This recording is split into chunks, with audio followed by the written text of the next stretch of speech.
நீதிமானின் பிள்ளைகள் ஒருபொழுதும் வெட்கப்பட்டு போவதில்லை என்று சொல்லி வேதம் சொல்கிறது. நீதிமானின் பிள்ளைகளாய் நீங்கள் இருக்கும் பொழுது எந்த இடத்திலையும் தேவன் உங்களை வெட்கப்பட்டு விடுகிற தகப்பன் அல்ல. தலைக்குனிவு உங்களுக்கு இல்லை. தோல்வி எனக்கு இல்லைப்பா, நான் தோற்று போவதில்லை.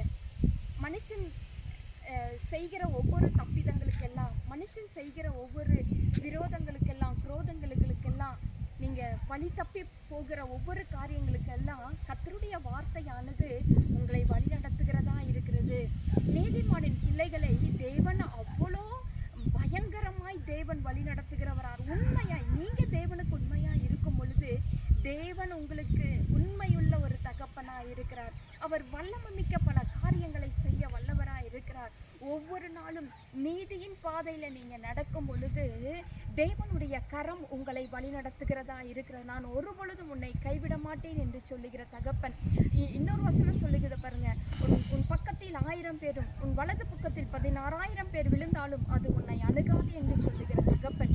உங்களுடைய பக்கத்தில் எத்தனை மனுஷர்கள் உங்களுக்கு விரோதமாக எழும்பினாலும், உங்களுக்கு எதிரடையாக, குடும்பத்துக்கு எதிராக, உங்கள் பிள்ளைகளுக்கு எதிராக, உங்களுடைய தொழிலுக்கு எதிராக, உங்கள் வாழ்க்கைக்கு எதிராக, நீங்கள் போகிற ஒவ்வொரு செய்கிற காரியங்களுக்கு விரோதமாக எந்த ஒரு மனுஷனும் சாசினுடைய காரியங்கள் விரோதமாக எழும்பினாலும் ஒன்றும் வாய்க்காதுங்க.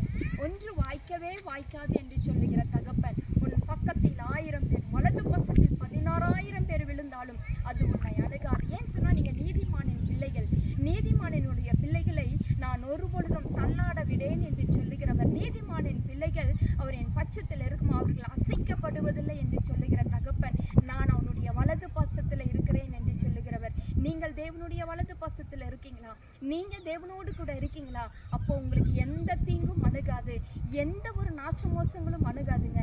எவ்வளவுக்கு அவ்வளவு தேவ ஆவியானவர் உங்களை வழி நடத்துகிறாரோ அந்த அவரோடு கூட நீங்கள் நீதியின் பாதையில் நடக்கும் பொழுது அவர் உங்களுடைய கரத்தை பிடித்து நான் உனக்கு துணை நிற்கிறேன் என்று சொல்லுகிற தகப்பன். உங்களுடைய வலது கரத்தை அவர் பிடித்திருக்கிறார். எதை குறித்தும் பயப்படாதீங்க, சோர்ந்து போகாதீங்க, திகையாதே, நானும் தேவன் என்று சொல்லுகிறவர். அது அடிக்கடி நம்ம நினைக்கிற ஒரு காரியம். வருஷத்துல 365 நாளும் நமக்கு என்ன வருதுன்னா பயம். எல்லா நேரங்களிலும் நமக்கு பயம்தான் அதிகமாக ஏற்படுகிறது. அதனாலதான் வார்த்தை அதிகமாக வேதத்தில் சொல்லப்படுகிற வார்த்தை பாருங்க, நீ பயப்படாதே. இதே வார்த்தையை தேவன் உங்களோடு கூட பேசி கொண்டு இருப்பார். ஏன் சொன்னால் நம்மளுக்கு எந்த காரியம் நம்ம நடக்கிறதோ நடக்கலையோ முதலாவது நமக்கு தோன்றுகிற காரியம் பயம். அப்போது இந்த பயம் நம்மளை விட்டு எடுத்து போடும் பொழுது தேவன் உங்களை எல்லா தீங்குகளுக்கும் உங்களை விலக்கி பாதுகாக்கிறவராக இருக்கிறார். பயப்படாதே, நான் உனக்கு துணை நிற்கிறேன் என்று சொல்லுகிற தகப்பன். உங்களோடு கூட அவர் அசைவாடுகிறவராக இருக்கிறார். உங்களை வழி நடத்துகிறவராக இருக்கிறார். நீதியின் பாதையில் உன்னை நான் நடத்துவேன்னு சொன்னார்னா அவர் நிச்சயமாக நடத்துகிற தகப்பன். அவருடைய வார்த்தைக்கு உண்மையாயிருங்க, அவருடைய வசனத்துக்கு உண்மையாயிருங்க. அவருடைய வழி நடத்துதலுக்கு நீங்கள் உண்மையாக இருக்கும் பொழுது பிறகு எல்லாவற்றையும் தேவன் பார்த்து கொள்கிறவராக இருக்கிறார். ஆமாம்.